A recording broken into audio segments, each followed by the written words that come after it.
Jadinya itu buahnya ada yang sudah besar merah kayak gini, terus ada yang berry, ada yang lebih kecil dan masih ada bunganya.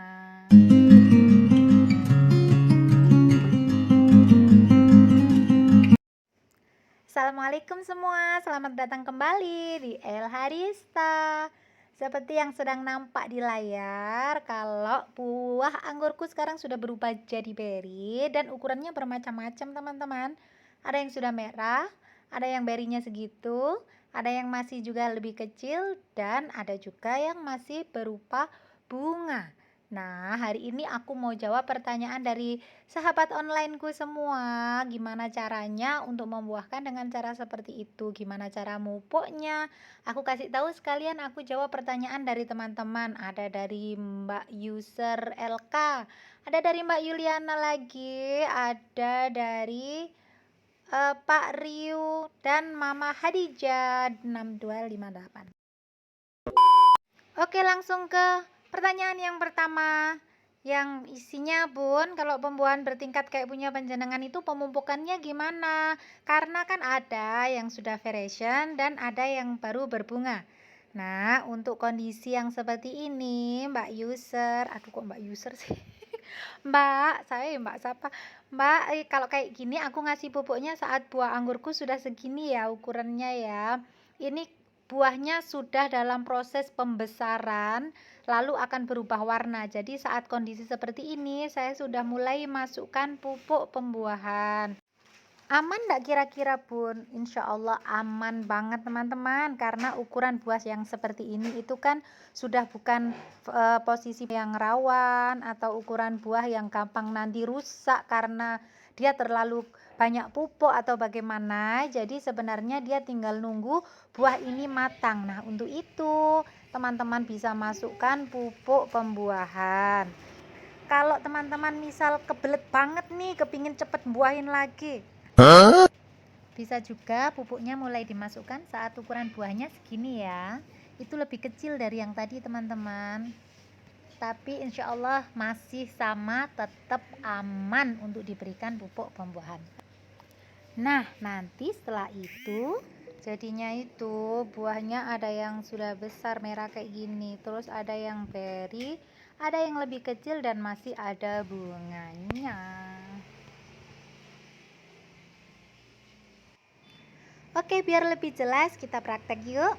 Jadi saat buahnya seperti ini masih hijau, ini buahnya, saya masukkan pupuk pembuahan. Nanti saya spill pupuknya apa. Cuman pupuk ini harus diberikan secara rutin ya teman-teman. Jadi setiap hari Minggu saya ngasihnya. Saya beri pupuk itu 1 sendok makan dalam 5 liter air secara rutin. Ini adalah pemupukan minggu pertama.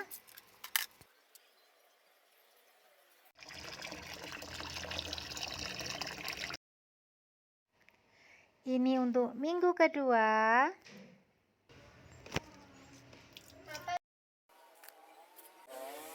Yang ini minggu ketiga.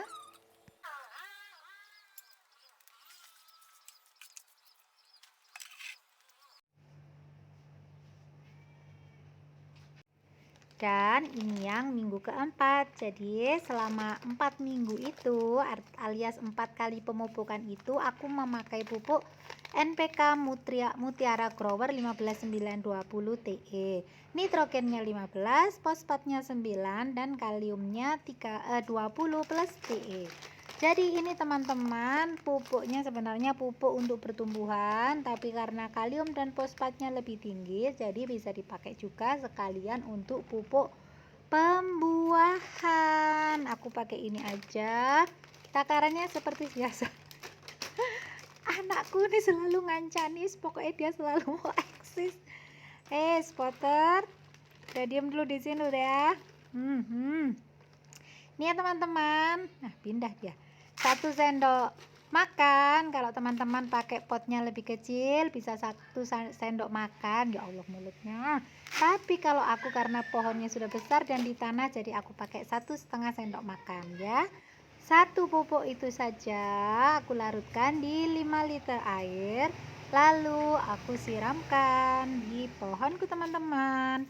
4 kali pemupukan dilakukan dengan dosis yang sama. Jangan lupa kalau pohonnya teman-teman masih lebih kecil, medianya lebih kecil, ya pakai 1 sendok makan saja ya.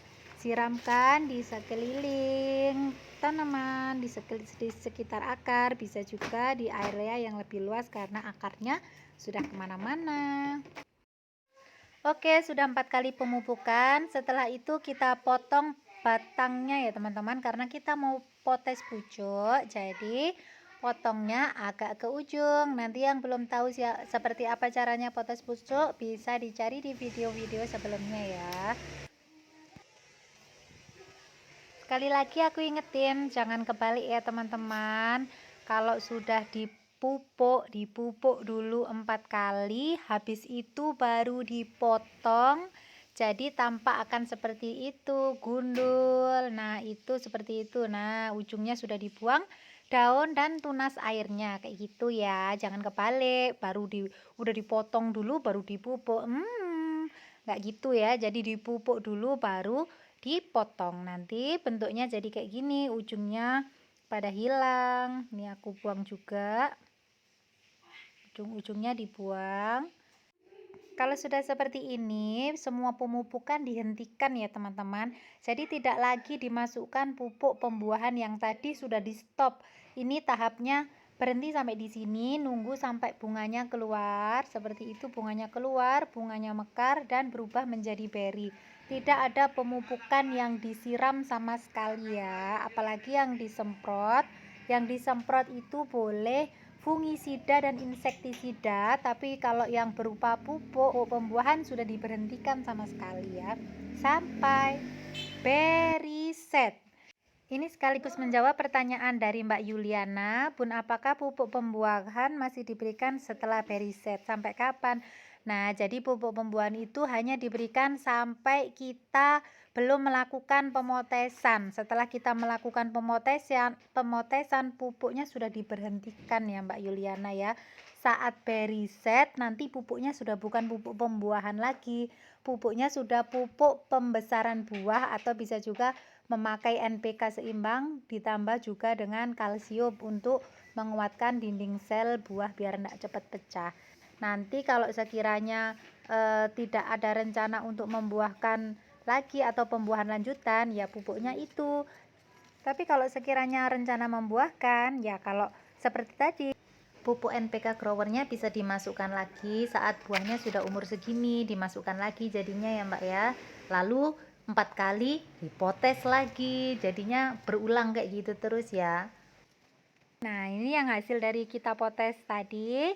Terus yang sebelah sana sudah berubah warna, yang tadi masih hijau-hijau itu teman-teman sekarang berubah warna ya.